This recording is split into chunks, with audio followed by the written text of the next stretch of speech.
టాలీవుడ్లో ఒక దశలో వెలిగిన నటి రేణు దేశాయ్ ప్రస్తుతం సినిమాలకు కాస్త దూరంగా ఉన్న తన సామాజిక సేవా కార్యక్రమాలతో తరచూ వార్తల్లో నిలుస్తూ వస్తున్నారు.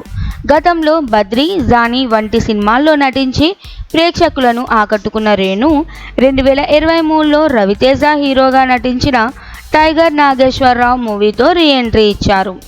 ఆ సినిమా విడుదలై ఏళ్లు గడుస్తున్నా ఇప్పటి వరకు ఆమె కొత్త సినిమాను ప్రకటించలేదు. అయితే తెరపై కనిపించకపోయినా సమాజం కోసం సేవ చేస్తూ ముందుంటున్న రేణు దేశాయ్ తాజాగా సోషల్ మీడియాలో చేసిన పోస్ట్ చర్చనీయాంశంగా మారింది.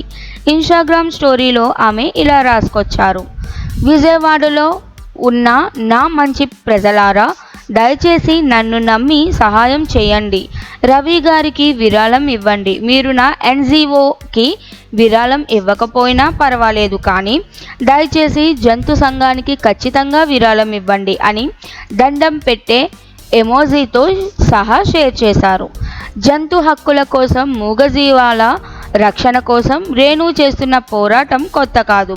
ఇంతకు ముందు పలు సందర్భాల్లో ఆమె మూగజీవాల పట్ల తన ప్రేమను, బాధ్యతను పలు పోస్టుల ద్వారా వ్యక్తం చేశారు.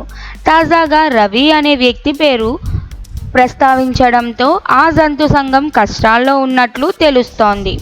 రేణు దేశాయ్ విజ్ఞప్తికి సోషల్ మీడియాలో మద్దతు పెరుగుతోంది. పలువురు నెటిజన్లు ఆమె దయాగుణాన్ని ప్రశంసిస్తూ ఆ జంతు సంఘానికి సాయం చేయాల్సిన అవసరం ఉందని కామెంట్లు చేస్తున్నారు. సాధారణంగా సెలబ్రిటీలకు సమాజంపై ఉన్న బాధ్యతను చూపించే ఉదాహరణగా రేణు దేశాయ్ ఈ చర్య నిలుస్తోంది.